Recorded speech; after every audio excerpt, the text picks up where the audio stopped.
faire un film sans trop savoir lequel. Et un jour, j'ai eu, comme point de départ, l'idée de faire jouer ensemble Jean-Pierre Léaud et Françoise Lebrun, mais sans trop savoir ce que j'allais faire. Je les ai rencontrés tous les deux en leur demandant s'ils me faisaient confiance, s'ils acceptaient de jouer dans un film que j'allais écrire, mais je ne savais pas, enfin, je ne leur avais même pas raconté l'histoire, je ne la connaissais pas.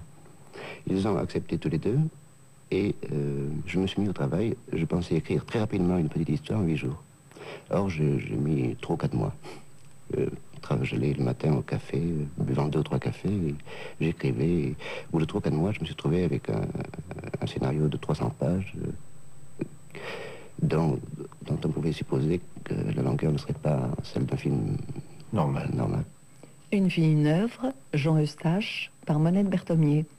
Alors, au bout du travail d'écriture, je me suis rendu compte que même un film à 3 personnages tourné à Paris, dans les cafés ou dans les appartements de mes amis, était quand même assez cher. Et le 3e personnage, c'est Bernadette Lafont. Et en l'écrivant, j'espérais vaguement pouvoir emprunter de l'argent et commencer à le produire moi-même, enfin le tourner. Et je me suis aperçu que c'était quand même très difficile. Même en noir et blanc. Même en noir et blanc. Alors, par chance, Jean-Pierre Léaud, qui lisait au fur et à mesure, chacun lisait au fur et à mesure, m'arrachait les pages le dimanche pour connaître la suite. C'était un feuilleton.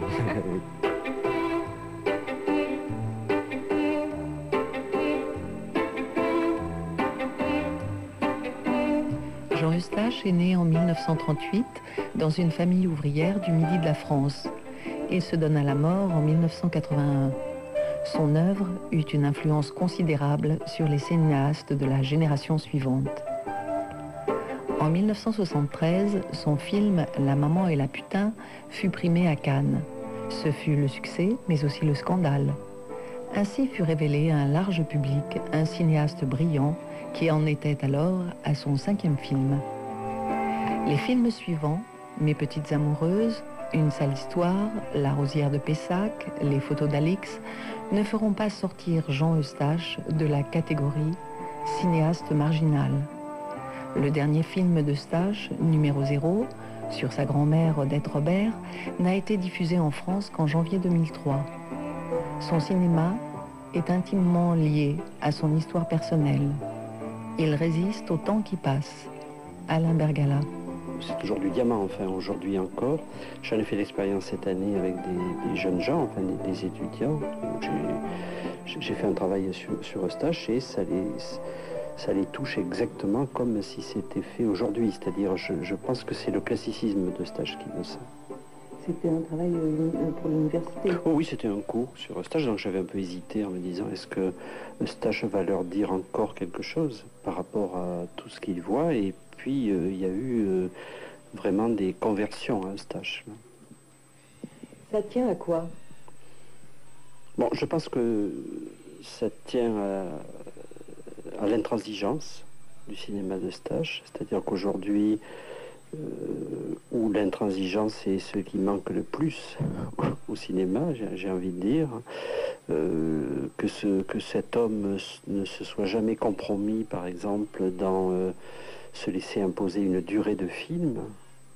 Aujourd'hui, c'est une chose absolument impensable de dire un film doit avoir la durée qu'il doit avoir, et puis c'est tout. Aucune autre considération ne doit jouer, parce que c'est aussi absurde que de dire à un peintre qu'il faut faire une toile de 1,20 m sur 1,50 m.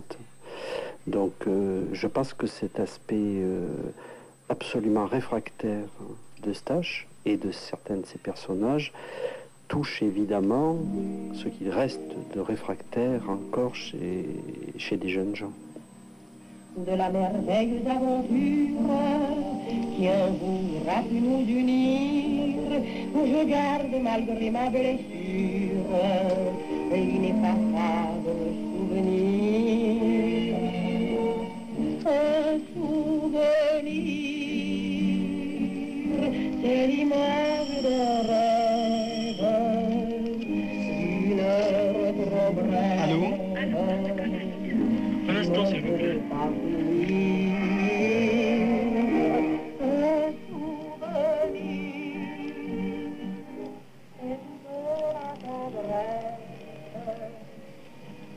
Allô, oui, c'est moi. C'est Véronica Osterwald à l'appareil. Je vous prie de m'excuser, je suis désolée pour hier, mais je n'ai pas pu me libérer. J'ai été retenue par une urgence, ça n'a vraiment pas été possible. Vous êtes furieux? Oh non, pas du tout, je dirais même que je suis très content. Vous vous moquez de moi? Et je vous assure que non, ça n'a aucune importance. Je ne vous en veux pas du tout, au contraire. Mais on pourrait remettre ça, si j'ose dire.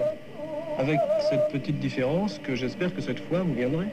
Eh bien, je sais pas, ce soir, si vous pouvez. Ah, moi, je peux ce que je veux. Ce soir, alors, où voulez-vous? Bah, ce soir à 5 heures, au même endroit. Entendu, à ce soir, à 5 heures. Bon, à ce soir. Au revoir. Et vous, Françoise Lebrun, je vous demande pardon, vous étiez actrice, non? Non, pas du tout. Non, j'ai collaboré à un précédent film de Jean Eustache qui s'appelait La Rosière de Pessac. Et moi, j'aime beaucoup ce qu'il fait. Donc, quand il m'a demandé est-ce que tu veux jouer, j'ai dit oui, absolument, mais vraiment sans lire et en faisant tout à fait confiance. Et vous aviez envie d'être actrice? Oui, j'imagine. Oui. Non, parce que je veux dire, quelquefois, c'est une rencontre, une expérience, et puis on Non, peut j'avais continuer. j'avais envie de faire un essai. J'avais l'impression que je pouvais le faire.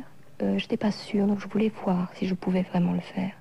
Vous avez de la chance, Alexandre, d'avoir deux nanas qui vous aiment et qui ont une histoire entre elles. Quand vous serez vieux, sur un fauteuil roulant, gardé par une super nénette qui vous filera des gouttes dans le nez, ou autre part, souvenez-vous de ça.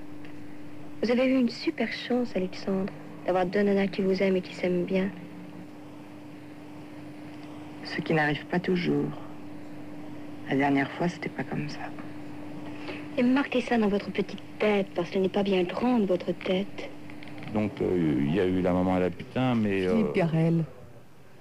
Et puis alors, après, c'est un a priori, c'est-à-dire finalement, c'est un documentaire sur l'époque, quoi, qui fait comme c'est le seul qui a tourné réaliste. Parce que c'était quand même c'est du cinéma réaliste, quand même, par rapport à moi, j'étais beaucoup plus onirique et tout ça. Donc, il y a un documentaire sur l'époque, comme ça, qui est inscrit. Et qui est maintenant comme la règle du jeu a été pour les grands-parents le film de référence. Maintenant, La maman à la putain, c'est le film de référence, quoi.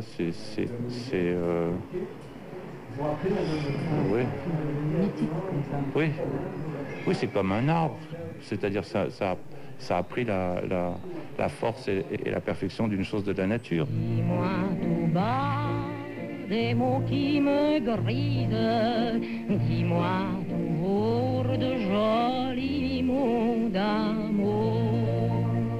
Françoise Lebrun, 30 ans plus tard. Tout est en fausse piste dans ce film, puisque le titre lui-même, qui est devenu banal, je dirais maintenant, mais qui à l'époque, dans la presse, c'était La maman et la paix, 3 points. Enfin, c'était quand même un gros mot. Hein, et ce personnage n'arrêtait pas de dire des gros mots. Mais qui sont devenus très banalisés maintenant. Mais cette sectorisation entre les deux grands rôles de la femme, qui serait la mère ou la putain, enfin bon, était faux dans ce film. C'est-à-dire que le film avait failli s'appeler, enfin un des titres qui avait été évoqué à un moment, ça avait été Du pain et des roses. Enfin, donc c'était la recherche de ce type de formule, je dirais, qui renvoie à tout un inconscient collectif, et essayer. Je pense que c'était pas une volonté délibérée, enfin c'était pas ça le but, mais c'était le jeu avec ça en tout cas qui était sous-jacent. Enfin, et donc c'était un personnage d'aide anesthésiste, enfin d'infirmière, donc qui vivait beaucoup à l'hôpital. Enfin, mais c'est très réducteur d'essayer de mettre le nom, je pense qu'il renvoyait aussi à cette époque-là, c'est-à-dire il y a une trentaine d'années. Enfin, c'était pas des prénoms si répandus que maintenant, tous ces prénoms en A qui sont arrivés par la suite. Donc il y avait quand même une volonté de transport ailleurs de ce personnage, et le réduire à sa fonction, je dirais, sociale, n'a pas trop de sens. Enfin, sinon, l'attirance tout peut créer le fait que quelqu'un s'occupe des corps des autres. Voilà à peu près sur ce type de personnage, donc qui a une liberté sexuelle, ce qui est aussi relativement, je dirais, récent à cette époque-là. C'est quand même, je dirais, un film qui a bénéficié de ces quelques années incroyables où il y avait une liberté sexuelle totale et où il n'y avait pas le sida. Et liberté sexuelle grâce à la pilule qui était arrivée, c'est-à-dire qu'il n'y avait plus ces avortements, ces grossesses, enfin ces freins, je dirais, pratiques à une liberté sexuelle, et il n'y avait pas le sida. Donc il y a eu ces quelques années, je dirais, incroyables, je dirais, dans notre histoire. Et ce personnage a à la fois cette liberté et le désespoir de cette liberté. Donc effectivement, elle a eu un nombre d'aventures, elle en a quand elle en veut, n'importe quand, avec n'importe qui. Et c'est quelqu'un qui finit par justement avoir cette grande séquence qui dure pas loin d'une dizaine de minutes, qui est de pleurer l'amour, enfin l'amour entre un homme et une femme, dans sa version aussi la plus, je dirais, caricaturale ou mythique, qui est le couple, les enfants, enfin voilà. Donc c'est sur ces errements-là que je pense que ce personnage, ce qui me viendrait à l'esprit maintenant, c'est de dire que c'est un personnage qui n'a pas de lien. C'est un personnage qui peut décider du jour au lendemain d'aller travailler ailleurs, donc de quitter Paris, qui peut... qui n'a pas créé de lien. Et peut-être cette rencontre avec ce garçon, justement, qui cherche à brouiller toutes les pistes, qui est lui-même dans une autre histoire amoureuse. Et peut-être c'est une des premières fois où elle a un peu envie, de façon complexe et en rejetant, de créer un lien. C'est cette découverte de l'inconnu que j'éprouve le besoin de communiquer, ou de trouver moi-même. Des fois, c'est ma motivation profonde. Et quand j'ai désiré faire La Maman et les putains, je ne savais pas du tout quelle serait la situation et les personnages du film. Je me souviens d'une formule qui est peut-être absurde, mais la première chose que j'ai dite à un ami, je lui ai dit, je vais écrire un film et je vais mettre la parole à la question. Et le cinéma me paraît vraiment le meilleur moyen pour mettre la parole à la question. Je ne sais pas encore de quoi allait parler le film. Alors après, tout ce qu'on a dit, situation scandaleuse, le langage cru, je ne sais quoi, le parisianisme, c'était pas du tout dans mon...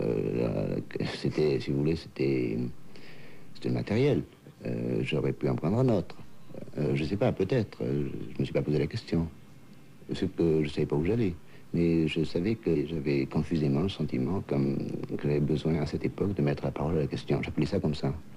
C'est pour ça que le film est parlé. Quand on a dit ça bouge pas, ça parle. Mon propos était d'interroger la parole. Pas de caresses vagasses, Alexandre, mais qu'est-ce que vous croyez? Qu'en tripotant les seins d'une femme ou son sexe, mais qu'est-ce que vous croyez?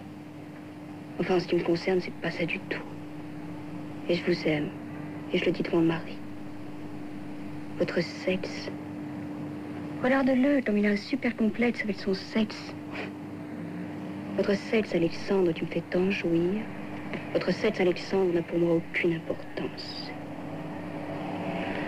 Et sur ce, elle se sert un autre Pernod. J'ai toujours pensé que La Maman et la putain écrasait un peu les autres films. C'est-à-dire que c'est un tel monument.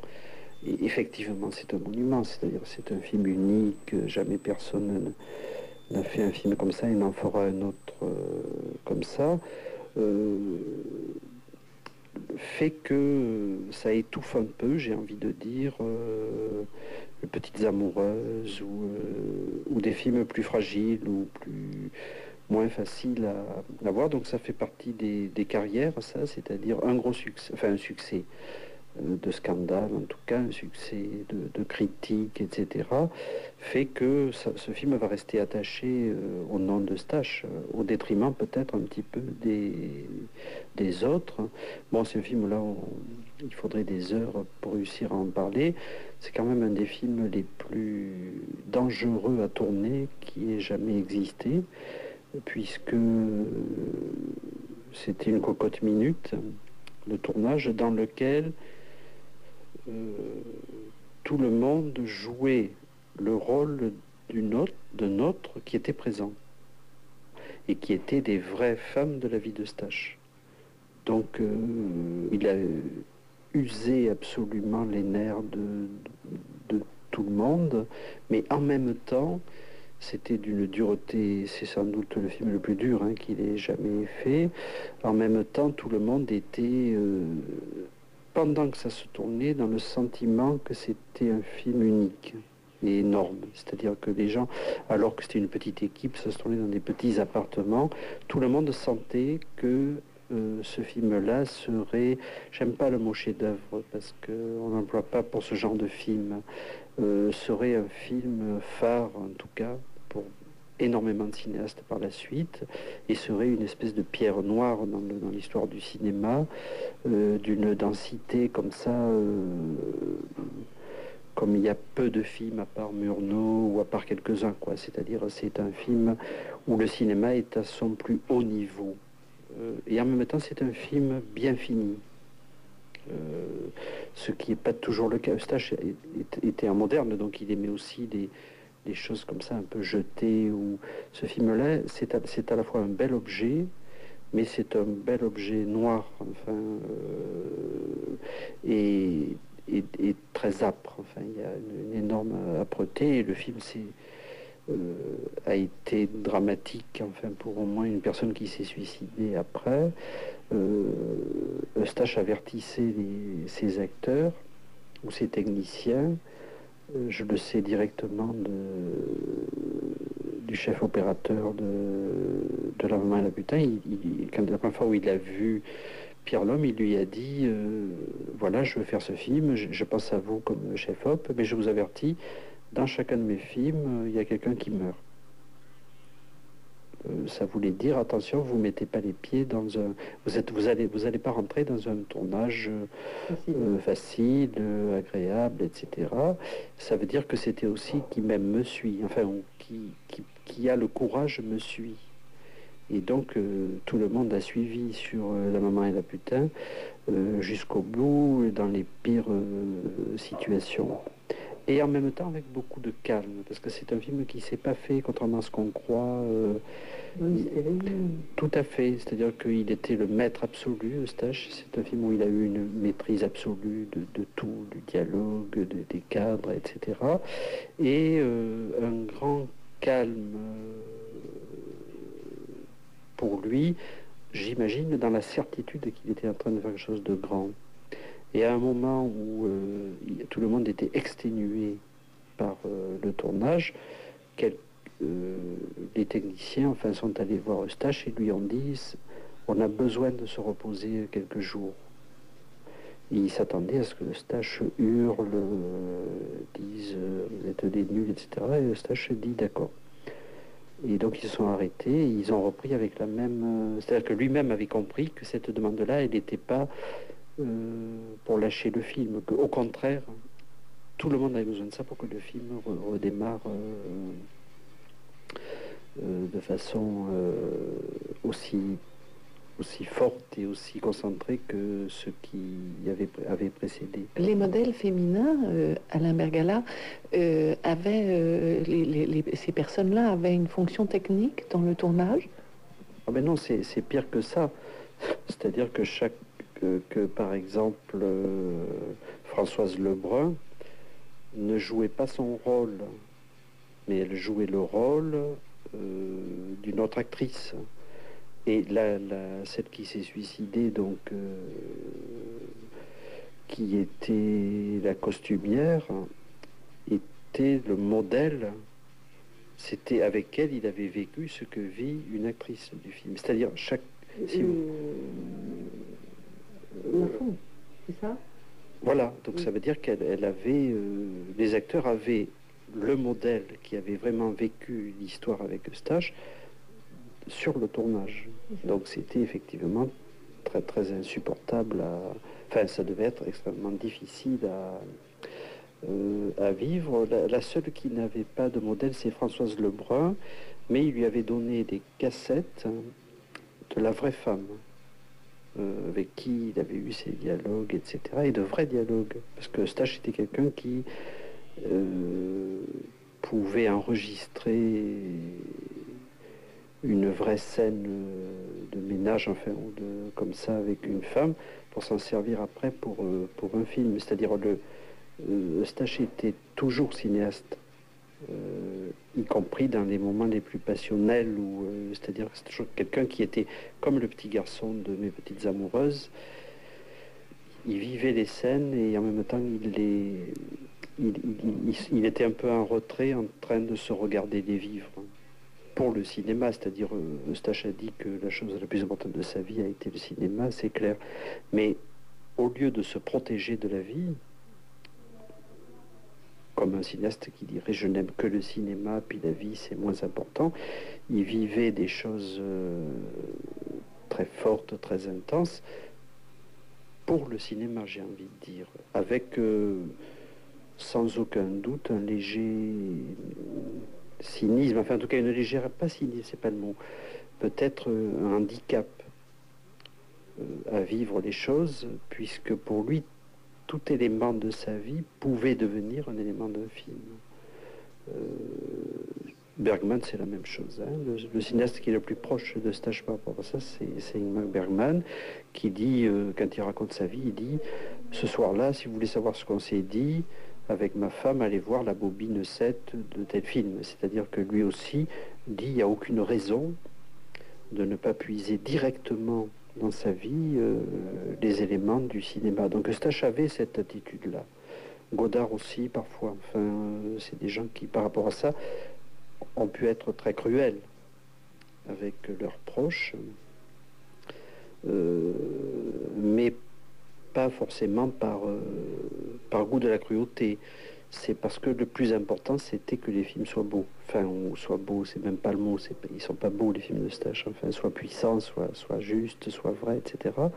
Donc, il était prêt toujours à réintégrer des éléments de la vie. Alors après, le problème, c'est évidemment, dans ce cas-là, est-ce qu'on vit des choses pour en faire du cinéma la frontière est très, très, très, très dangereuse. Votre petite tête qui comprend tout, et qui raconte des grands trucs grandiloquents, et absolument ridicules, et prétentieux. Ce qui est très amusant entre nous, c'est qu'il y a quelqu'un qui se prend au sérieux et quelqu'un qui ne se prend pas au sérieux. Devinez qui se prend au sérieux. De vous deux ou de nous trois? De nous deux, d'Alexandre et de moi. Écoute, Marie, permets-moi au moins une fois. Mais je te permets. Permets-moi, je t'en prie, Marie. Permets-moi pour une sombre histoire de cul. Et le tournage, alors, ça s'est passé comment? Ça s'est passé quand même très vite. Je pense qu'il y a eu, en ce qui me concerne, une vingtaine de jours de tournage, ce qui est très peu. Et on tournait... Enfin, je ne parlerai que de ce que moi j'ai tourné, hein, puisque je n'ai pas assisté à d'autres scènes entre Jean-Pierre et Bernadette, par exemple. Mais il y a rarement eu plus de 3 prises ou 4 prises, c'est-à-dire peu. Et moi, j'ai toujours dit que ça a été le tournage le plus simple de ma vie. Donc, parce que je faisais entièrement confiance à Jean et que je savais ce qu'il aimait dans le cinéma, que donc il n'y avait pas besoin d'explications psychologiques par rapport au personnage. On se connaissait bien, donc je savais ce qu'il cherchait. Et c'était l'époque où je disais que finalement l'acteur est une sorte de médium, c'est-à-dire qu'il essaie d'incarner les rêves que quelqu'un d'autre a dans la tête. Et disons que le rêve était net, sensible, donc c'était relativement facile d'incarner. Ce qui est compliqué, c'est quand des gens n'ont pas des idées très nettes au départ. Donc là, il faut inventer autre chose. Mais là, c'était assez simple, en fait. C'était une équipe très réduite, donc il y avait cette intimité de travail. Donc ça a pu se faire très vite. Le chef opérateur qui était Pierre Lhomme est quelqu'un de magnifique. Il y avait aussi Jean-Pierre Rue. Enfin, c'était une très très belle équipe qui est extrêmement attentive, extrêmement entourante, je dirais. Donc ça s'est passé très bien. Alors grâce à Jean-Pierre Léaud, on a pu intéresser 5 producteurs qui ont chacun mis un petit peu d'argent dedans, un peu à la façon dont avait été fait il y a quelques années Manu chez Maud. C'est ça. Et ça s'est donc passé avec moins de difficultés qu'on pourrait le croire. Donc l'affaire a été pratiquement montée. Oui, l'affaire a été montée. Et vous avez commencé à tourner. Vous avez mis combien de temps pour tourner le film? On s'était engagé à le tourner en 4 semaines. On a presque réussi à le tourner entre 4 et 5 semaines. Pour 3h30 de film, c'est pas beaucoup. Non, c'était chaque jour une épreuve olympique de minutage utile qui effrayait tout le monde. On faisait comme aujourd'hui, 15 minutes. Le lendemain, 12 minutes. Quand voilà. On faisait moins de 10 minutes, on était... Il faut dire que d'habitude, on fait 3 minutes. Oui. Quand on faisait moins de 10 minutes, on était inquiet. On se demandait ce qui se passait. Vous avez fait tout en son direct? Absolument. Ça, c'est fantastique. Et c'est vous qui avez fait le montage? C'est moi qui fais le montage, oui. Je tourne un peu pour faire le montage parce que j'ai une passion pour le montage.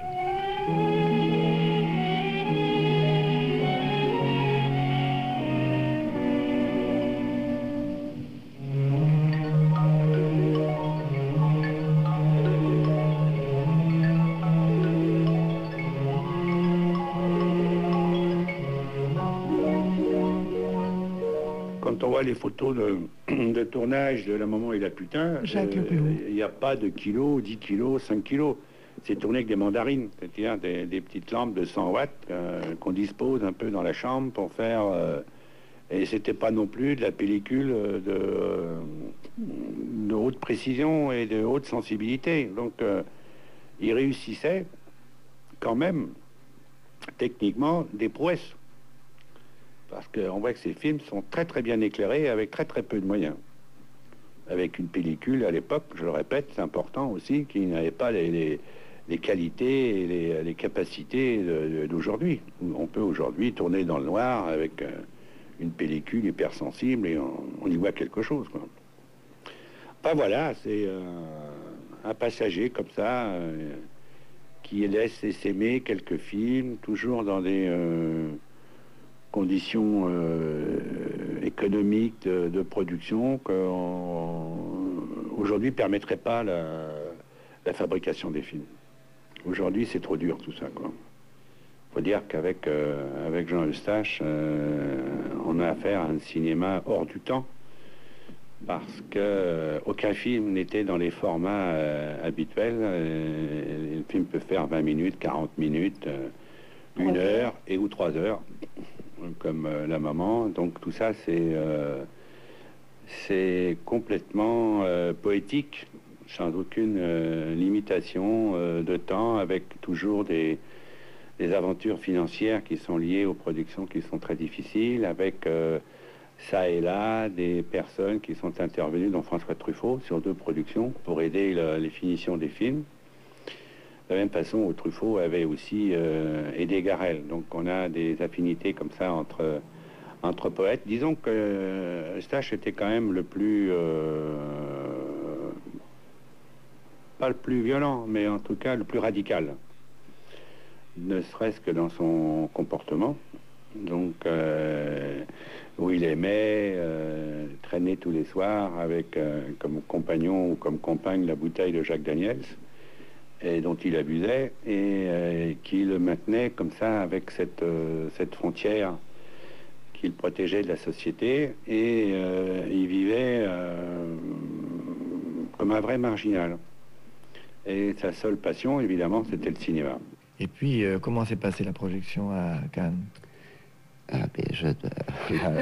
Vous savez, il y a 2 projections à Cannes, une le matin, il y a et il y a 3, alors, oui. Il y en a une purement pour les critiques, puis une le matin pour le public, et une le soir pour un habit. Oui. Le beau monde. Alors, j'ai été très occupé pendant la projection du matin, je n'ai pas pu aller, mais on m'a dit que ça s'était pas trop mal passé. En revanche, dans la projection du soir, vous y étiez? Oui, on a eu pas mal de ricanements, de rire pendant à peu près la dernière heure du film. Le dialogue n'était pas couvert par le rire, mais... Oui, mais ça, il y a des imbéciles partout, même à Cannes. Surtout le grand monologue, enfin le grand monologue des larmes a été vécu de façon hystérique par le rez-de-chaussée. Enfin, il y a eu vraiment des rires de femmes hystériques chaque fois qu'il fait le mot baissé. Alors là, c'était le hurlement parce que c'était insupportable. C'est un mot qu'elle ne connaissait pas. Oh, sûrement, oui, ça doit être ça.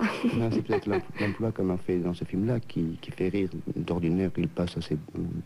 Le mot actuellement passe assez bien au cinéma. Ça a été la défense contre le langage dans le film, pendant cette projection. Ah oui, absolument. Mais, enfin, on m'avait tellement mis en garde que je n'ai pas été tellement surpris. Donc, il y a tellement d'anecdotes sur Jean Eustache, entre autres, au Festival de Cannes, quand il a créé le scandale d'un moment et la putain, qui était la même année que la Grande Bouffe. C'est vous dire si la Croisette était en effervescence. Ça nous change d'aujourd'hui, où c'est bien triste et bien morose. Il avait donc été invité, comme tous les réalisateurs, dans un palace, en l'occurrence c'était le Majestic, 4 nuits. Et il ne sortait pas de sa chambre. Il ne sortait pas de sa chambre et il recevait les journalistes à la seule différence que quand c'était des hommes, les hommes ne montaient jamais. Ils n'étaient jamais invités à l'interview et ils n'invitaient que les femmes.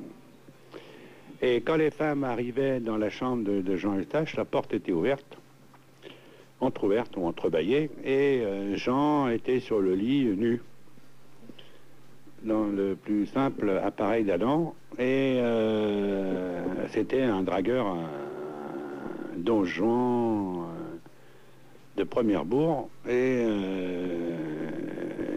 il arrivait avec des journalistes crack. Il était très beau, il avait des grands cheveux, il se savait tombeur, et il est dit dans la moyenne de ses rencontres qu'une femme sur 3 tombait dans ses filets, ce qui fait qu'il ne sortait pas d'hôtel. Et aucun homme n'a pu le faire d'interview pendant son séjour à Cannes. Un personnage haut en couleur, profitant de la vie. Et puis il avait son réseau toujours d'amis où il refaisait un peu le monde à la coupole tous les soirs. Il était à l'écoute et quand il y a quelque chose qui lui plaisait bien, qui lui semblait cinématographique, il s'en emparait sans vergogne. Il pompait direct. Quand c'était bon, il pompait. Et il savait travailler après, bien évidemment. J'en prie, Alexandre, je joue pas la comédie, mais qu'est-ce que vous croyez? Pour moi, il n'y a pas de pute. Pour moi, une fille qui se fait baiser par n'importe qui se fait baiser n'importe comment n'est pas une pute. Pour moi, il n'y a pas de pute, c'est tout. Tu peux sucer n'importe qui et te faire baiser par n'importe qui, tu n'es pas une pute. Je suis bien d'accord. Il n'y a pas de pute sur Terre, putain, comprends-le. Et tu le comprends certainement. La femme qui est mariée, qui est heureuse, et qui rêve de se faire baiser par n'importe qui, par le patron de son mari, ou par je ne sais quel acteur merdique, ou par son crémier, ou par son plombier, est-ce que c'est une pute? Il n'y a pas de putain. Mais qu'est-ce que ça veut dire, putain? L'intime n'existe pas dès qu'il est rendu public, enfin, c'est-à-dire que on pourrait dire la même chose de Piala, et qu'est-ce que ça veut dire? Enfin, je pense qu'il y a des gens qui se nourrissent de leur vie, il y a des gens qui se nourrissent de leur projection de vie, il y a des gens qui se nourrissent de fantasmes, de rêves, enfin c'est ouvert et Dieu merci. Mais effectivement, en même temps, il ne s'agit pas de réalisme, je dirais. C'est pas un cinéma réaliste du tout. C'est...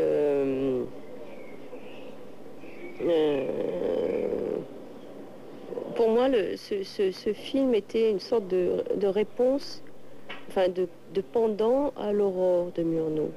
Voilà. C'est-à-dire à la fois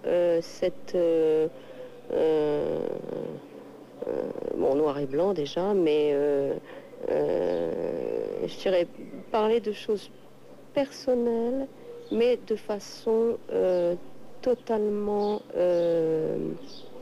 générale.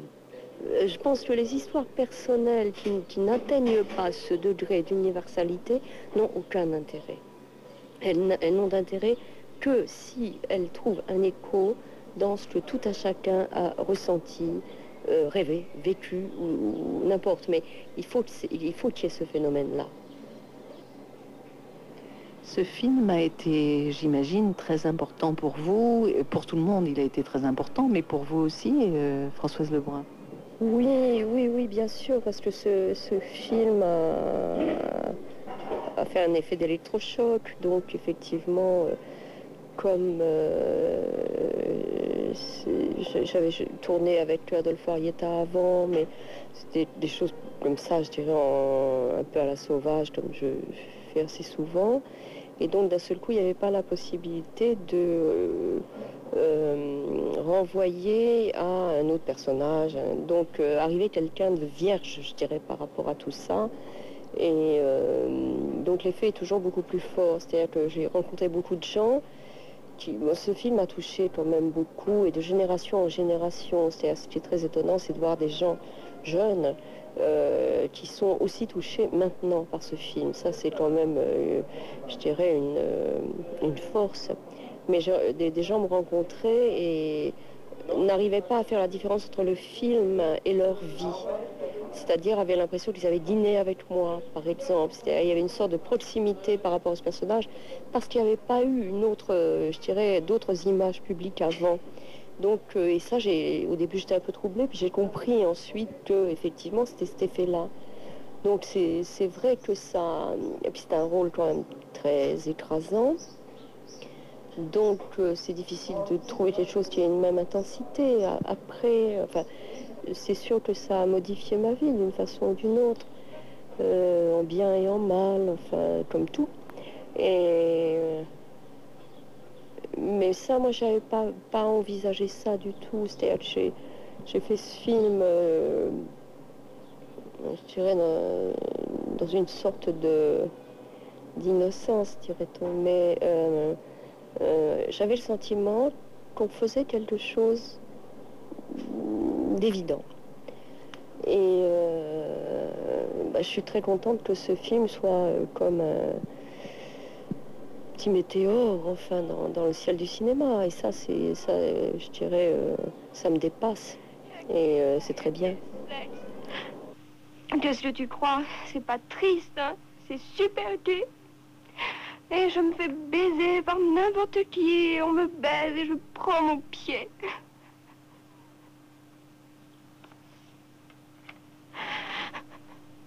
Pourquoi est-ce que vous accordez autant d'importance aux histoires de cul? Le sexe.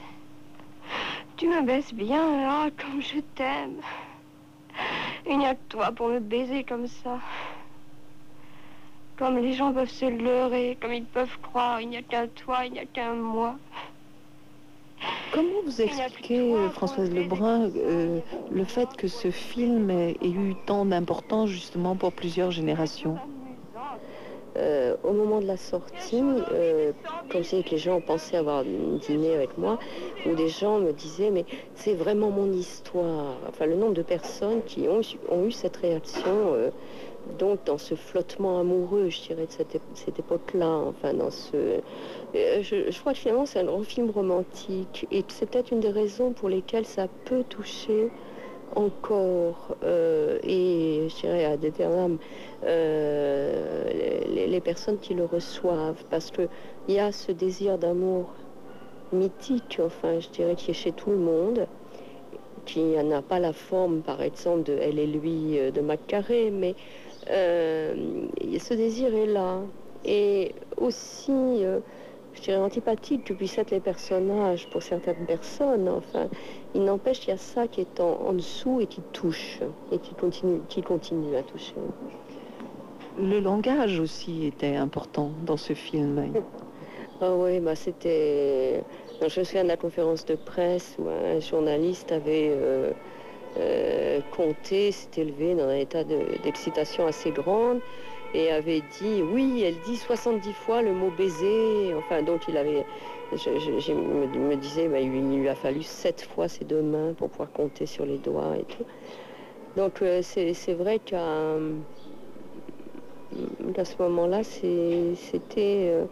et je crois que c'était la façon dont le personnage, je dirais, adressait ce monde dans lequel elle ne se trouvait pas. Et pour moi, ce film était entre, je dirais, Racine et Céline. C'est-à-dire à la fois le fameux A qui cherche B, qui cherche C, etc., d'un côté, et de l'autre côté, la destruction, enfin, par le langage de ce sentiment qui... donc, c'est... Mais c'était extrêmement élaboré, enfin, c'était entièrement écrit, joué à la ponctuation près, et je pense que c'était une façon aussi de renvoyer au monde l'effet qu'il faisait. Il n'y a effectivement pas eu de changement de dialogue ou d'improvisation autour de ça du tout. Enfin, il savait à peu près, enfin non, il savait où étaient les acteurs, à quel endroit, comment, etc. Ensuite, lui pouvait se poser des questions sur de quelle manière il les montrait. Mais je dirais que pour nous, les acteurs, il y a toujours eu une direction très précise. Je suis là pour que le film se fasse tout seul. Il revient à ma mémoire des souvenirs familiers. Je revois ma blouse noire lorsque j'étais écolier. Sur le chemin de l'école, je chantais à pleine voix des romances sans paroles, vieilles chansons d'autrefois. Donc c'est en janvier 98 que j'avais organisé une rétrospective complète des films de Jean Eustache, y compris le travail qu'il avait fait pour la télévision, y compris les courts-métrages. Jacques Legloux. Et après cette présentation à Angers où j'avais fait des pieds et des mains pour faire venir Jean-Pierre Léaud, qui est toujours aussi un personnage qui vit dans une atmosphère pleine de hauts et de bas. Il est très fragile et il devait pas venir. Et quand on a ouvert le premier jour, le premier film, donc c'était avec la maman et la putain, Jean-Pierre était là. Il n'avait pas prévenu.